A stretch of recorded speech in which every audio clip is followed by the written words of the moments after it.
ప్రార్థన ఆలకించువాడైనటువంటి యేసుక్రీస్తు నామమందు కీర్తన 65:2లో వ్రాయబడింది కదా, ప్రార్థన ఆలకించువాడా సర్వ శరీరులు నీ వద్దకు వస్తారని వ్రాయబడింది.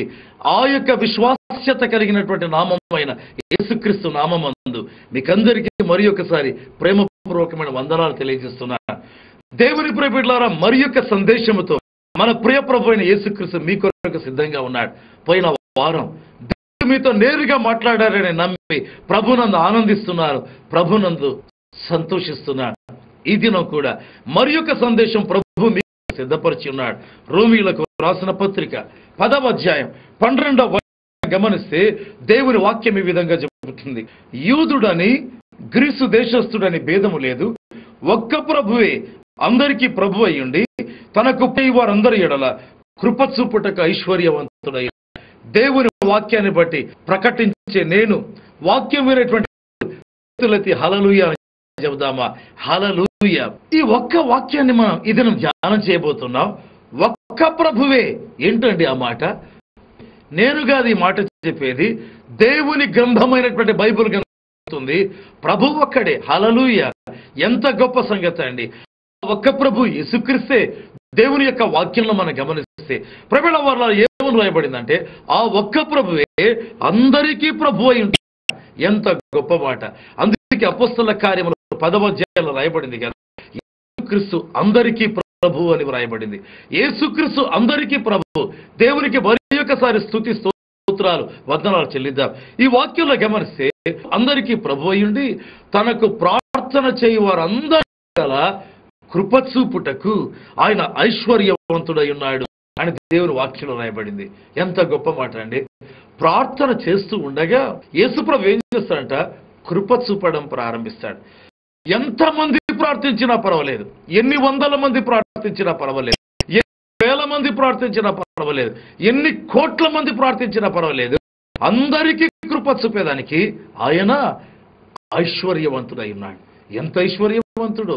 తన ఐశ్వర్యములో నుండి జవాబులు ఇవ్వడం ప్రారంభిస్తాడు. ప్రియ దేవుని బిడ్డలారా, ప్రపంచంలో కోటీశ్వరులు అనిపించేటువంటి వారు ఉన్నారు. అయితే ప్రపంచంలోని అందరికీ వారు ఇవ్వలేరండి. వారికి ఇవ్వగానే వారి ఐశ్వర్యం అంతరించిపోవడం ప్రారంభిస్తుంది. అయితే యేసుప్రభు యొక్క ఐశ్వర్యం ఎంత? ఆదాము మొదలుకొని చివరి మనిషి వరకు తరములుగా ఎన్ని కోట్ల మంది అయినా వారి పట్ల కృప చూపుటకు యేసుక్రీస్తు ఐశ్వర్యవంతుడై ఉంటున్నాడు. దేవునికైనా 2 చేతులు జోడించి కృతజ్ఞతాస్తుతి ఆరాధన చెల్లిస్తున్నాడు. ప్రియ దేవుని బిడ్డలారా, ఏంటి ప్రభు ఏ విధంగా కృప చూపిస్తాడు? ఆయా సందర్భాల్లో ఈ ఉదాహరణ నేను వాడుతుంటాను. ఒకరోజు ఒక కమ్యూనికేషన్ శాటిలైట్ ను గురించి వాడుతున్నాడు, ఒక ఉపగ్రహాన్ని గురించి. ఏ ఉపగ్రహం ద్వారా మనం ఫోన్స్ చేస్తాము, సెల్ ఫోన్స్ లేదా మొబైల్ ఫోన్స్ వాడుతాము, దాని గురించి వాళ్ళు రాస్తూ ఒక ఉపగ్రహం యొక్క కెపాసిటీ ఎంత అంటే 1 సెకనులో 1,00,000 మంది సెల్ ఫోన్స్ తో ఆపరేట్ చేస్తే, అంటే ఫోన్ చేసినా కూడా ఈ 1,00,000 మంది చేసేటువంటి సెల్ ఫోన్లు ఆ శాటిలైట్ అంగీకరించి ఎవరికి ఫోన్ చేస్తున్నారో వారికి తిరుగా ఆ యొక్క ఫోన్ రింగ్ అవునట్టుగా చేస్తుంది. నాకు చాలా ఆశ్చర్యమైంది. వెంటనే వాక్యం జ్ఞాపకానికి వచ్చింది. ఒక మానవ నిర్మితమైన ఉపగ్రహమే 1 సెకనులో 1,00,000 ఫోన్లను భూమి మీద నుంచి తీసుకుంటే, అలాంటి జ్ఞానం ఇచ్చినటువంటి దేవుడు, బుద్ధి జ్ఞానం సర్వసంపదలు కలిగినటువంటి దేవుడు ఎన్ని కోట్ల మంది ప్రార్థనలైనా 1 క్షణములో ఆలకి సమర్థుడండి. తన మహిమైశ్వర్యము చొప్పున మన యొక్క ప్రతి అవసరం తీర్చేందుకు ఆయన సర్వశక్తి కలిగినటువంటి వాడైంటున్నాడు. వాక్యంలో గమనిస్తే రాజుల మొదటి గ్రంథం 3వ అధ్యాయం 7వ వచనంలో సొలొమోను అనేబడేటువంటి గొప్ప భక్తుడు రాజు అయిన సందర్భంలో ప్రార్థన చేశాడు. ఏమన్నాడంటే, దేవా బాలుడు అన్నాడు. అతడు పలికినటువంటి మాట బాలుడా. ఏ విధంగా ప్రార్థించాడు సొలొమోను? అతడు నిజంగా సమయానికి బాలుడా? రాజు అయ్యాడు కదా అప్పటికే. అతడేమైనా బాలుడా? కాదే. యవ్వన ప్రాయంలోనికి ప్రవేశించిన వాడా? యవ్వనుడా? చెప్పాలంటే అది కూడా కొంచెం దాటినటువంటి వాడే. చెప్పాలంటే నడి వయస్సులోనికి అప్పుడప్పుడే ప్రవేశిస్తూ ఉంటున్నాడు.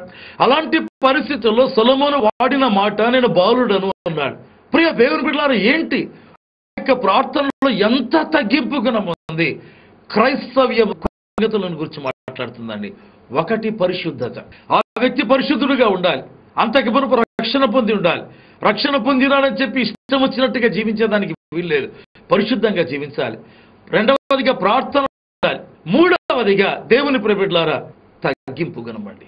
సొలొమోను చేసిన ప్రార్థనలో బాలుడను అని చెప్తూ ఇంత గొప్ప రాజ్యం, విస్తరింపబడినటువంటి రాజ్యాన్ని పరిపాలించేదానికి నాకు బుద్ధి చాలదు, నాకు వివేకం ప్రసాదించు అన్నాడు. వివేకము గల హృదయము నాకు ఇవ్వు అని సొలొమోను ప్రార్థించినట్లుగా దేవుని వాక్యంలో రాయబడింది.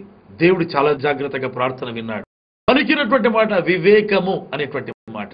అతడు అడిగింది ఏంటంటే వివేకము కలిగినటువంటి హృదయం.